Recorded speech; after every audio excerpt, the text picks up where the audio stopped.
Hi there, I'm Jennifer from my-colorado-kitchen.com.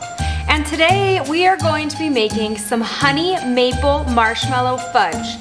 And when we're done, I think this is gonna be your new favorite fudge recipe. We are gonna start by prepping our pan. Now this is a really deep dish pan. My shallower pan that I have of my 9x13 size is in use, so I'm just using this deep dish pan. It doesn't matter. Use whatever pan you have that's around that 9x13 size. We're just gonna butter it so that fudge doesn't stick. Once done, we're just gonna set that pan aside. Now normally when I'm doing a recipe, I like to do some prep as ahead of time before I start doing the recipe.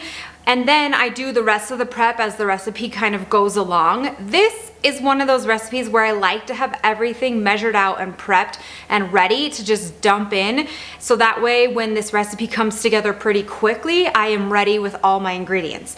So you will see that I have my chocolate chips prepared here. We use about 1.5 cups of chocolate chips. I have my walnuts prepared. We're using around 1 cup to 1.5 cups of walnuts. I leave mine whole, but you can also chop those up if you would like. It doesn't really matter. One of the most important ingredients for this fudge is going to be the marshmallows.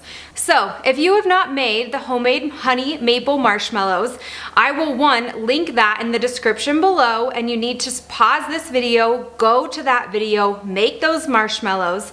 They need to set for about an hour just to give this fudge time to make sure that it can set properly. But make those marshmallows. They are quick, they're easy. Please don't be intimidated by making homemade marshmallows. It uses about half of the recipe for the marshmallows, so save that other half to use in your hot chocolates or just to eat plain, which is my kids' favorite. Or I can also link my granola bar recipe that uses the marshmallows as well, and you can do like 2 for 1. So make those marshmallows, I promise it adds so much to this fudge. So for those marshmallows, we are dividing essentially that marshmallows into 2 different parts. We're going to use part as we will melt in the fudge, and then we're going to swirl some parts on top. So we're going to use about 5 ounces of marshmallows that we're just gonna measure out, and we're going to use that when we melt it in the fudge. So it doesn't need to be pretty, it can be in big chunks, small chunks, whatever, that we're going to use inside the fudge. I just like to use my kitchen scale, and then I measure it out. Again, if you know me, I don't love a lot of fussy recipes, so as long as it's near the 5, you're okay. If you don't have a kitchen scale, which I'll link this one in the description below, then you can just use around 2 to 2.5 cups of marshmallow to put in this recipe. Wow, that never happens. I hit exactly 5. Once I have that measured out, I'm just gonna set that aside with the rest of my ingredients. I'll put my kitchen scale away. Then I'm gonna grab my cutting board here, and I'm gonna take the rest of these marshmallows, which I just happen to know is going to be around that cup and a half amount of marshmallows that we're going to swirl on top of our fudge. So I'm going to cut those in just chunks. They don't need to be super pretty at all because it will melt as we swirl it in there.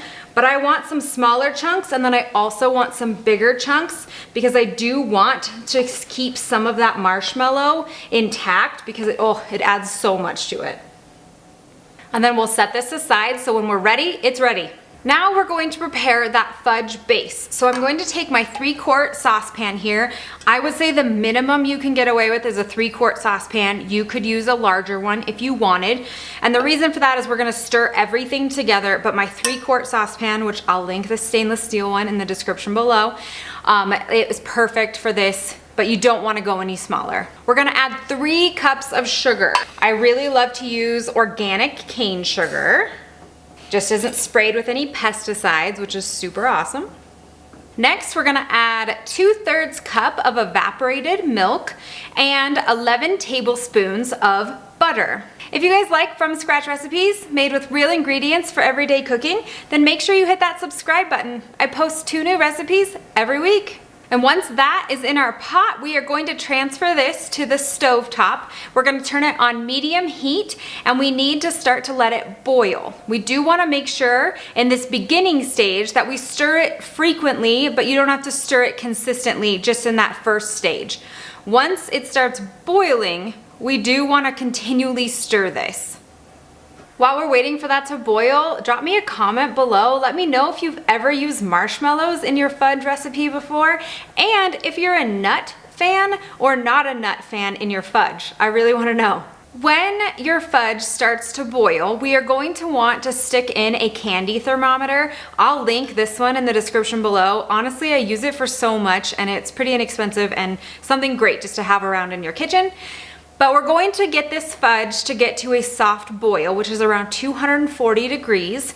And that way it will set really nicely after it cools. So make sure you use that candy thermometer. If for some reason you don't have one, it takes around 5 to 7 minutes after it starts to boil for it to reach that 240 degrees. At that boiling stage, you do want to make sure that you're continually stirring this, as we do not want that sugar to burn. I honestly just stir it with my candy thermometer. That way it doesn't get in the way and I can keep tabs on that temperature. And once it has reached that softball stage, we need to remove it from the heat. We are going to add in all of our mix-ins so we can make this fudge. We'll add in those chocolate chips. We're gonna add in those walnuts. We're gonna add in a teaspoon of vanilla. And then we're gonna add in that marshmallow. Now we need to get this all stirred together. Everything is gonna melt together really nicely. This is something that you need to do pretty quickly. It may take it just a minute, but everything's gonna meld together beautifully. And you see why we wanted to have everything prepped ahead of time. And once it's all stirred together, we need to put it right into our prepared pan here. I just like to spread it out so it's mostly even.